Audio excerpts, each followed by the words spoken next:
Hello guys, good morning to all of you. BSc semester 5 આપણો મિત્રો આપણો video જે લાસ્ટ ટાઈમ આપણે જે જોઈ ગયા ડાયરેક્ટ ઇનડાયરેક્ટ સ્પીચમાં અસર્ટિવ એટલે કે વિધાન વાક્ય જોઈ ગયા, અને આજે પણ આપણો ટૉપિક જે છે ડાયરેક્ટ ઇનડાયરેક્ટ સ્પીચ,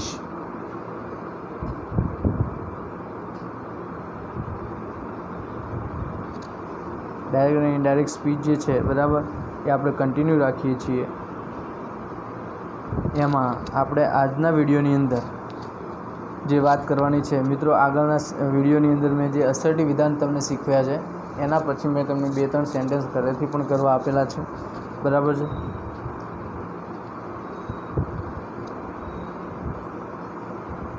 એ સેન્ટેન્સ તમારે બનાવવાના છે, પ્રેક્ટિસ કરવાની છે। આપણે અસાઇનમેન્ટમાં પણ આપીશું પ્રેક્ટિસ માટે।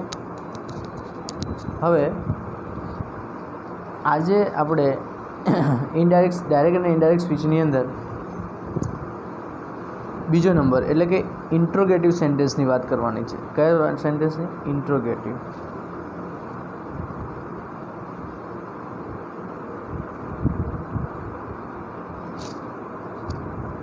ઇન્ટ્રોગેટિવ સેન્ટેન્સની વાત કરીશું એટલે કે પ્રશ્નાર્થ વાક્યની। કયા વાક્યની? પ્રશ્નાર્થ વાક્ય, કે જેનું ચિહ્ન સેન્ટેન્સની પાછળ તમારે પ્રશ્ન ચિહ્ન હશે જ, એટલે આપણને ખબર પડી જાય કે કયા પ્રકારનું વાક્ય છે, રાઈટ। હવે પ્રશ્નાર્થ વાક્ય બે પ્રકાર પડે। પ્રશ્નાર્થ વાક્યના બે પ્રકાર પડે, બરાબર। એક તો છે WH ક્વેશ્ચન અને બીજો છે નોન WH ક્વેશ્ચન, બરાબર, કે જેમાં યસ અને નો ક્વેશ્ચન હોય, બરાબર। આપણે ખાલી યસ નોમાં જવાબ આપતા હોઈએ છીએ એવો ક્વેશ્ચન, બરાબર। Is it okay? યસ, આ રીતે, okay. WH question, WH question, તો WH ક્વેશ્ચન જે છે એમાં જે પ્રશ્નોના જવાબ શબ્દો કે વાક્યથી અપાતો હોય, બરાબર। હું લખું છું કે જે પ્રશ્નોના જવાબ શબ્દો કે વાક્યથી અપાતો હોય અથવા જે પ્રશ્નાર્થ વાક્યની શરૂઆત WH થી થતી હોય, બરાબર, WH થી થતી હોય તો એને શું કહેવાય છે? WH ક્વેશ્ચન કહેવામાં આવે છે, બરાબર। આ પ્રકારના પ્રશ્નાર્થ વાક્યમાં પ્રશ્ન શબ્દ તરીકે મિત્રો આપણને પ્રશ્ન થાય કે WH ક્વેશ્ચન એટલે કે કેવા, તો આપણે મિત્રો ખબર જ છે who, whom, whose, which, what, when, where, why, બરાબર, how many, how much, how, બરાબર। આવા પ્રકારની જે WH ક્વેશ્ચન જે છે શરૂઆત આનાથી WH ક્વેશ્ચનથી થશે, એટલે આપણને મિત્રો આઈડિયા આવશે કે WH ક્વેશ્ચન આપણે કોને કહેવાય છે, બરાબર। હવે આવા પ્રકારના પ્રશ્નાર્થ વાક્યનું આપણે કેટલાક નિયમો લખી દઈએ કે પ્રશ્નાર્થ વાક્યનું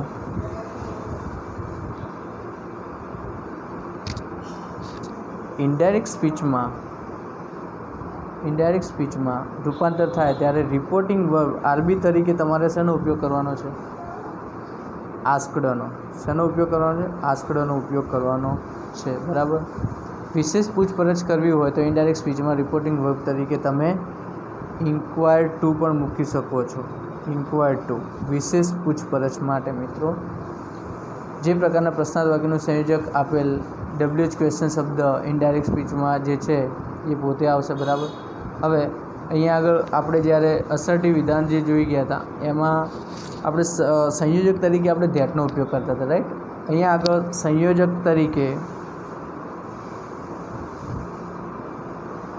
શેનો ઉપયોગ કરું છું તો WH પોતે, WH જે શબ્દ જે છે પોતે, બરાબર. વોટ હોય તો વોટ, વેન હોય તો વેન, કે વાય હોય તો વાય, હાઉ હોય તો હાઉ, બરાબર.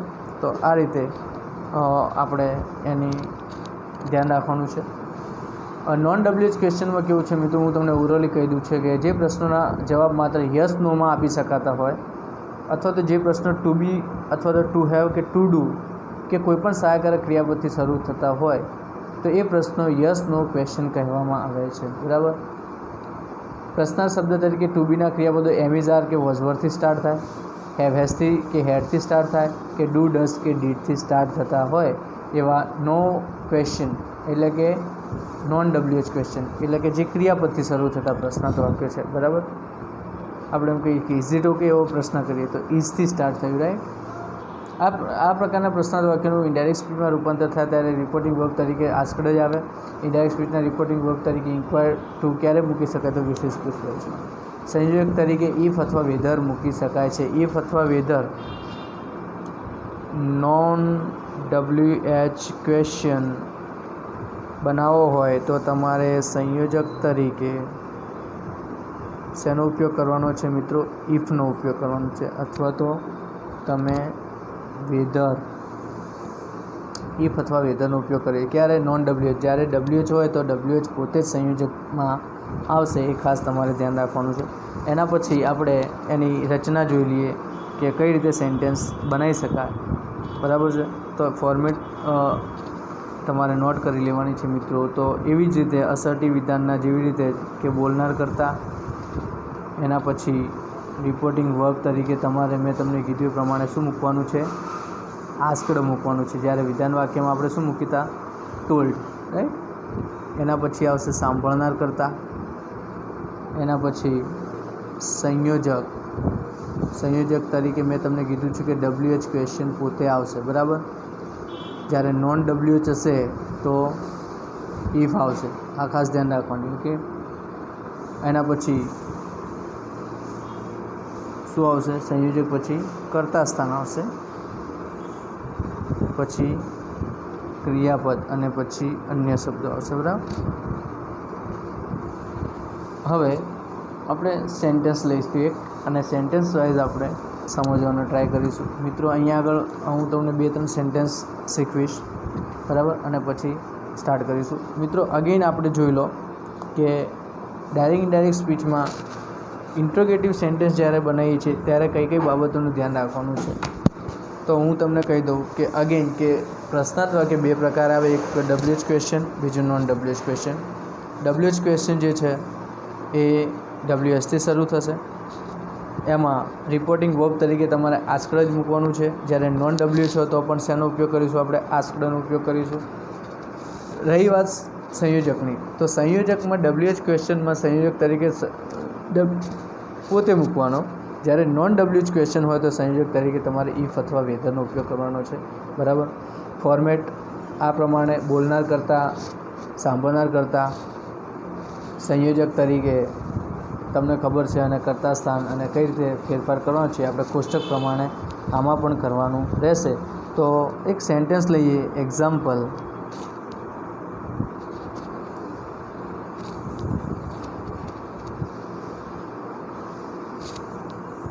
પહેલાં મિત્રો સમજી લો ને પછી તમે નોટ ડાઉન કરી શકો છો.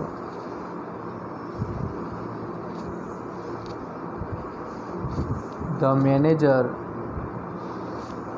said to Rohini into inverted comma,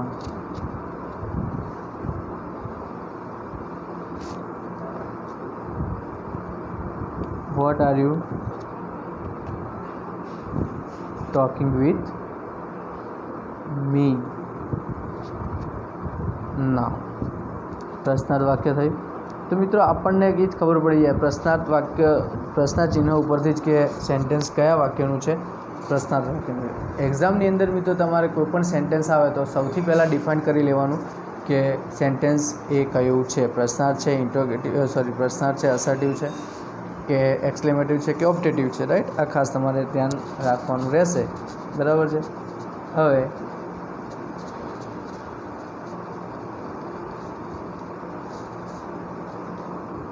indirect સ્પીચમાં આનું રૂપાંતર કરવાનું છે, આઈડીમાં રૂપાંતર કરવાનું છે ઇનડાયરેક્ટ સ્પીચમાં. તો આપણી વાક્ય રચના જે છે આ કોષ્ટક એ પ્રમાણે તમારે એનો ઉપયોગ કરવાનો છે. તો પહેલાં શું છે, બોલનાર કરતામાં શું છે, ધ મેનેજર. તો લખી નાખો the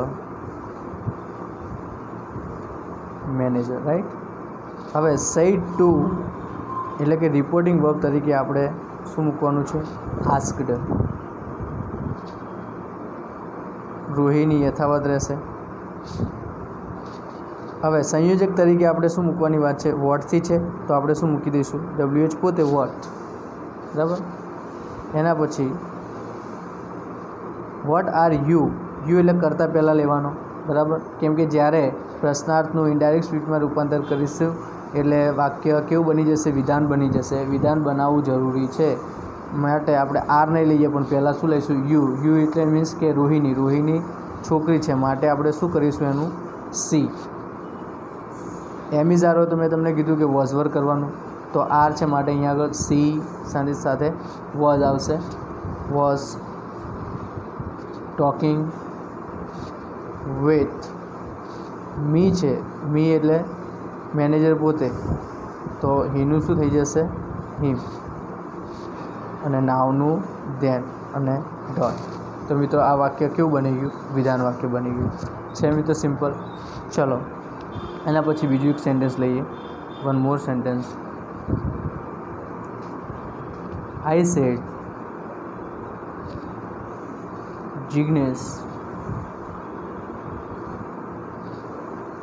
where did I meet you last Sunday. પ્રશ્ન છે, બરાબર.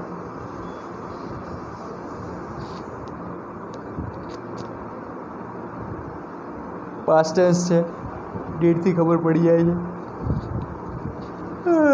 હા સોરી મિત્રો. તો શું બનશે, આઈ આસ્ક્ડ જિગ્નેશ. સાંભળનાર કોણ છે, જિગ્નેશ. તો આપણે એવું જરૂરી નથી કે ઇન્વર્ટેડ કોમાની બહાર પણ આવે. સાંભળનાર જે છે એ ઇન્વર્ટેડ કોમાની અંદર પણ હોય, લાસ્ટમાં પણ હોય, શરૂઆતમાં પણ હોય, ગમે ત્યાં આપણે એ પહેલાં ડિફાઇન કરવાનું છે. આઈ આસ્ક્ડ જિગ્નેશ, WH પોતે મૂકી દો સંયોજક તરીકે. વેર આપેલું છે, વેર.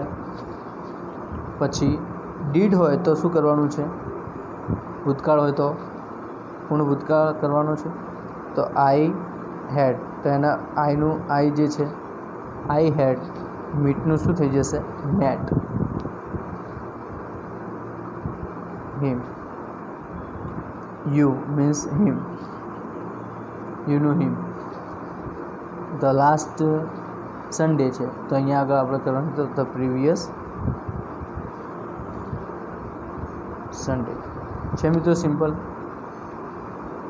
ચલો એક સેન્ટેન્સ આપણે નોન WHનું લઈએ. Amit said two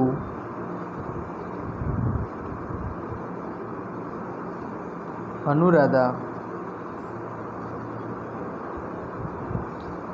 is your mother ill. શું તારી મમ્મી જે છે બીમાર છે, એમ એવો પ્રશ્ન પૂછો. તો આ નોન W છે, અહીંયા આગળ કે W જોવા મળતો નથી. તો મિત્રો મેં તમને કીધું કે નોન W છે તો સંયોજક તરીકે આપણે શેનો ઉપયોગ કરવાનો, ઇફનો, રાઈટ. તો લખો અમિત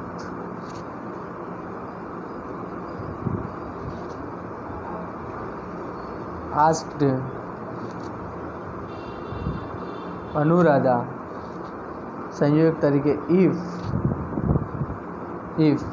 વિધાન વાક્ય બનાવવા માટે યોરનો આગળ લાવો. If your means her mother,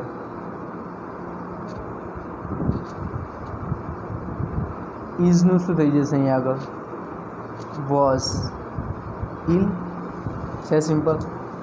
તો આ રીતનું મિત્રો તમારે સેન્ટેન્સ બનાવવાના રહેશે. ચલો એના પછીનું સેન્ટેન્સ આપણે લઈએ. I asked Sanjay inverted comma does your father know me. તારા ફાધર શું મને જાણે છે? આવો પ્રશ્ન પૂછ્યો. Does your father know me? તો એનું વાક્ય બનાવો. આઈનો યથાવત રહેશે. આસ્કડ આપેલું છે તો આસ્કડ જ મૂકીશું. સંજયનું સંજય. ડઝથી છે માટે સંયોગ તરીકે આપણે શેનો ઉપયોગ કરવાનો? ઇફ. Your his father. નોનું શું થઈ જશે? ન્યૂ.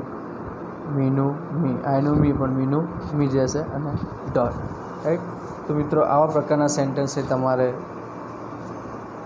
છે એ ઇનડાયરેક્ટ સ્પીચમાં તમારે પ્રશ્નાર્થ વાક્ય આ રીતે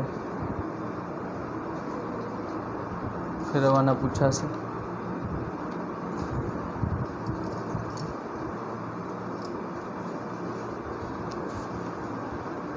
ખાસ તો મિત્રો આપણે ધ્યાન રાખવાની છે ઇમ્પેરેટિવ સેન્ટેન્સમાં. બરાબર. એ પણ સિમ્પલ જ છે મિત્રો. હું તમને એ પણ ઇઝીલી યુ કેન અન્ડરસ્ટેન્ડ. એના પછી એક્સક્લેમેટિવ. હજુ મિત્રો આપણે 1-2 વિડીયો વધારે બનાવવાની જરૂર પડશે તો બનાવીશું. બરાબર છે. પણ તમારે ખાસ તો એક્ઝામ ઓરિએન્ટેડ હું તમને શીખું છું અત્યારે. તો ઇન્ટ્રોગેટિવ સેન્ટેન્સ જે છે એમાં પણ 2 સેન્ટેન્સ હું તમને ઘરેથી એક્સરસાઇઝમાં આપું છું. તમારે એ બનાવીને લાવવાના રહેશે.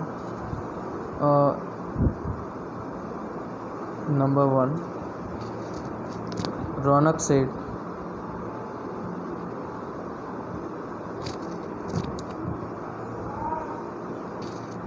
પાપા may I see your pen.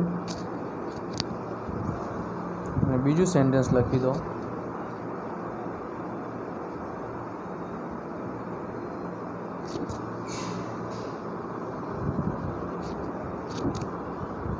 How did you do this sum? Bina question inverted comma complete said the teacher. Okay. તો આ 2 સેન્ટેન્સ તમારે ઘરેથી કરવાના છે. એના પછી મિત્રો આપણે વાત કરવાની છે ઇમ્પેરેટિવ સેન્ટેન્સ. એ આપણે નેક્સ્ટ વિડીયોમાં જોઈશું. આટલા સુધી રાખીએ છીએ. Thank you.